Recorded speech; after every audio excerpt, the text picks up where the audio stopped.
I was enjoying a peaceful life, content with a stable job that paid well. My world was turned upside down one day when my credit card company called to inform me about a suspicious $50,000 charge on my account. I was utterly taken aback by this news. I acted swiftly to stop the charge, and in the aftermath, my husband, who was then overseas, bombarded me with phone calls. With some effort, we managed to clear up the confusion. My name is Alexis. I'm 27 years old, and I've climbed the career ladder to become a manager. My journey began in college, where I met Paul, my husband, who is of the same age. This year marks our third wedding anniversary.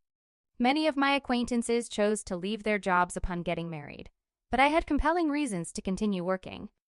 Despite societal norms, I am the primary breadwinner in our household, earning more than my husband.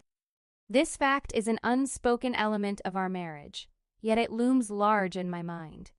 I often ponder our financial stability, concerned that relying solely on my husband's earnings might not secure the future we envision.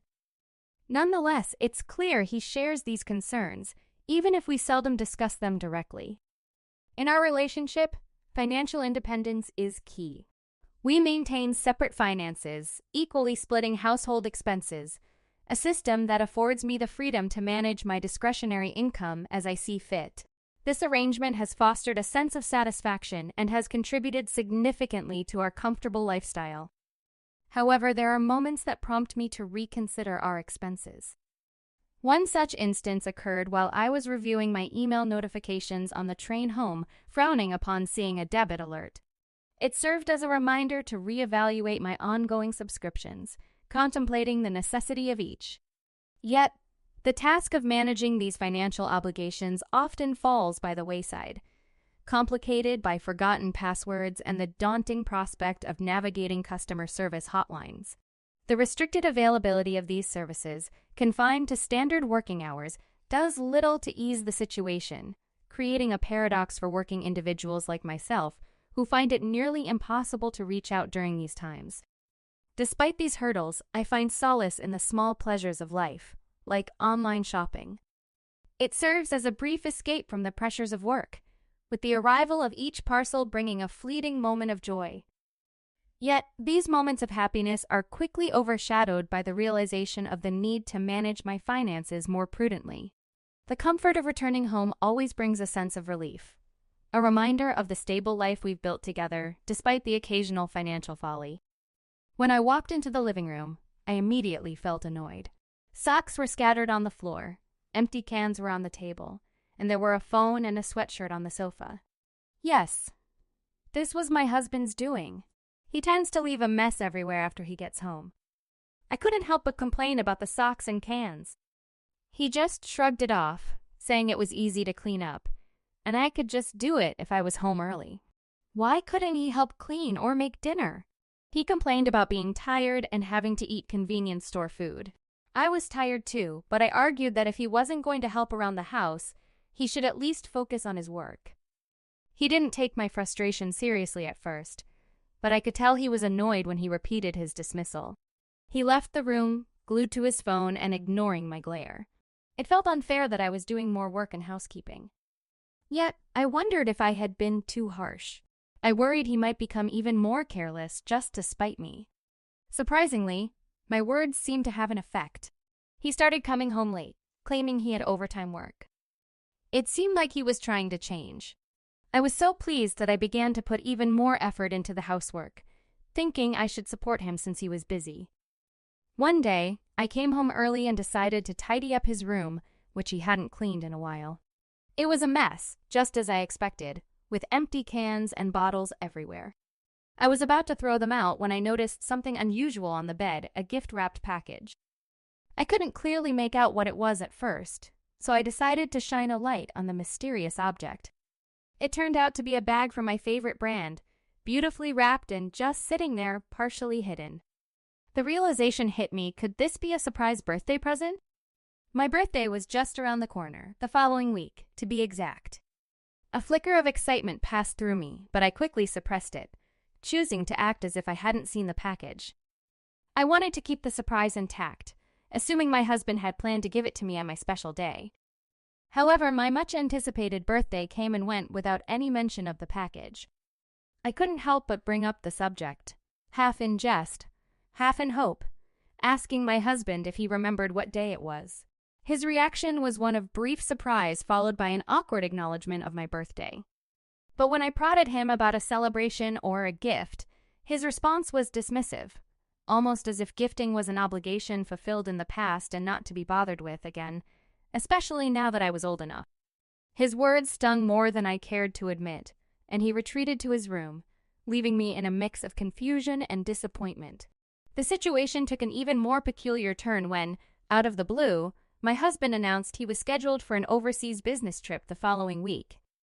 This was unprecedented. His job had never required travel before, let alone an international trip. He attributed this sudden opportunity to his recent good performance at work. Under normal circumstances, I would have been supportive, even happy for him. However, the unexplained birthday gift and his nonchalant dismissal of my birthday had planted seeds of doubt in my mind. On the morning of his supposed departure, I watched him leave, my heart heavy with a mix of emotions. Once he was gone, I couldn't resist the urge to investigate further. I ventured into his room, a place I hadn't stepped into since the day I discovered the hidden gift. My heart raced as I looked under the bed where the gift had been, only to find nothing. The absence of the package confirmed my suspicions. There was more to the story than he was letting on. This wasn't about a business trip. It was something else entirely. Dragging myself to work that day felt like moving through molasses. My thoughts were elsewhere, caught in a loop of doubts, fears, and unspoken questions about my husband's actions and intentions. I struggled to concentrate, my work suffering as a result. My colleagues noticed my distracted state, inquiring if everything was okay. I brushed off their concern with a weak excuse about lack of sleep, not willing to share the turmoil swirling inside me. Amidst this inner chaos, my phone vibrated with an incoming call from an unknown number. Normally, I would ignore such calls, but given the day's earlier revelations and my heightened state of anxiety, I felt compelled to answer. Maybe it was intuition or perhaps desperation for any piece of information that could shed light on the situation. I picked up the phone, my heart pounding in anticipation of what or who awaited on the other end. I had to step out for a bit and press the button to answer my phone in the hallway. It was the credit card company calling. I started worrying it wasn't my husband calling and realized I would have to share my password and other details. I wondered what they wanted, and the person on the phone quickly explained. They were calling because my account showed more than $20,000 spent, actually $50,000. I couldn't believe it and panicked, thinking there was no way that was right. I hurried back to my desk to check my wallet, but it was missing along with the credit card that should have been inside. I got back on the phone and asked if I could stop the transaction. Luckily, it was still pending, so they said I could stop it. I felt a bit better, but knew this wasn't the end of it. I told them I didn't have my card and asked them to treat it as if it were stolen. The person agreed to start the process right away. Even after hanging up, my heart wouldn't calm down. I told my boss I was feeling sick, that my credit card might have been stolen and misused, and I needed to leave early to sort things out. My colleagues and boss were concerned and let me go home. Rushing to catch the train, I saw my husband had called me many times, almost as if he had something to do with this mess. I got home, tossed my bag aside, and went straight to my husband's room. I opened his computer to check his search history and saw luxury cruises and travel packages for couples at the top. I wasn't supposed to know about any trip.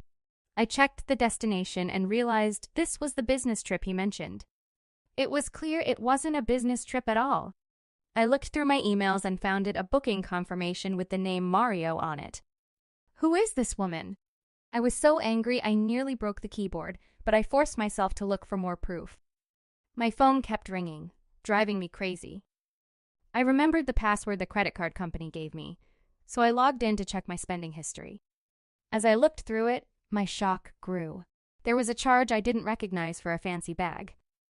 Everything clicked. Paul had used my card to buy something for his mistress, Anne, and even took her on what he claimed was a business trip. Frustrated and angry, I finally answered my constantly ringing phone. My husband was on the other end, complaining about the card not working. I confronted him about Anne, and he stumbled over his words, claiming he didn't steal the card but borrowed it for convenience on his business trip. I questioned him about the so-called business trip and mentioned the luxury cruise. He tried to dodge the question, but I pressed on about Anne and the bag. He tried to act confused, but I laid out everything I knew: the cruise, the couple's travel package, the $50,000 spending, and the payments to Anne using my card. Hearing all this, my husband could only repeat, "I understand," as if finally realizing the gravity of the situation. After he admitted to cheating and awkwardly apologized over the phone, pleading for me to reactivate the credit card so he could return home, I felt a mix of anger and disbelief. His assumption that a simple apology would erase his betrayal was absurd. I sharply told him to enjoy his indefinite stay at the resort, effectively ending our relationship with that phone call. Ignoring his attempts to continue the conversation, I hung up. His persistent calls soon followed, each ringtone amplifying my frustration until I decided to block his number, seeking some peace from the incessant buzzing. Knowing his return flight was scheduled for noon in 3 days, as per the booking confirmation email he never intended for me to see, I sprang into action. These 3 days would be pivotal. My first task was daunting but necessary. I began the process of removing all my belongings from our shared home, severing the physical ties that bound us.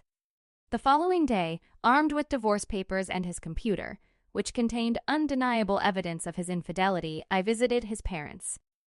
The revelation of their son's actions left them both furious and deeply apologetic. Their immediate response was supportive. They assured me of a swift divorce, a generous alimony of $145,000, and reimbursement for the expenses their son had wastefully incurred. As the day of his supposed return arrived, I received confirmation from his parents that the divorce papers were processed. They shared that, apart from the illicit credit card expenditures, he had not taken any money. The other woman, having learned of the entire fiasco, was enraged. In a fit of anger, she changed her ticket to leave for Singapore before him, leaving him stranded. It puzzled me why she hadn't taken more drastic measures, like taking his passport to further complicate his return. When he finally arrived back in Singapore, he was greeted by the stark reality of an empty home and a disconnected phone number mine. In desperation, he sought solace at his parents' house, only to be met with severe reprimand.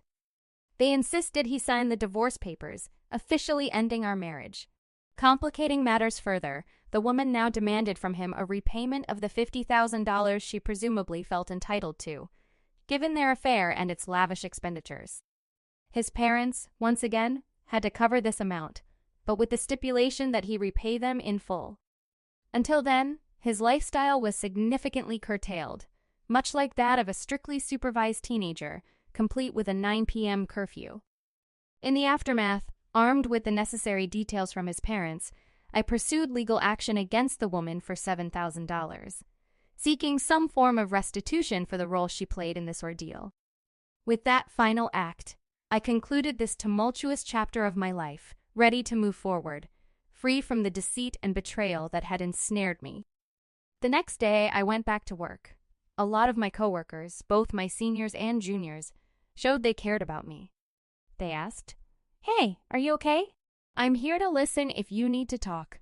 It made me feel thankful to work with such kind people. "Thanks. I really appreciate it. Let's grab a drink sometime, my treat. It'll be like a venting session," I suggested. They agreed, and it felt good to let out everything that happened while we shared some drinks. It was like I was washing away all the bad memories. I ended the night feeling hopeful, thinking that from now on, only good things would come my way. "Yes, that's right," I told myself, feeling optimistic about the future.